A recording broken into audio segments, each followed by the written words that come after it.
paano daw mag-ayos ng remote control. Yan, dapat iilaw yan. Ayaw umilaw. Unang check natin dyan ay yung kanyang battery. Check natin kung may supply. Dapat 1.5 volts hanggang 1.6 volts. 1.6 okay naman sila. Next naman natin gagawin ay yung IC hinangan natin, saka yung IR.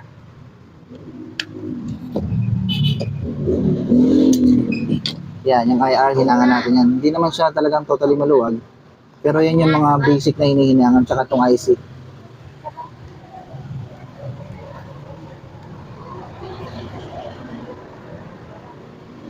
Tayo natin hinangan.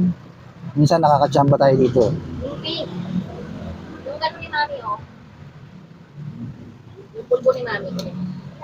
Tapos yung IR naman.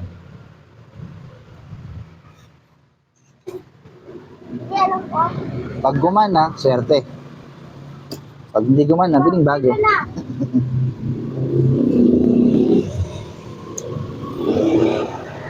Okay, balik na natin.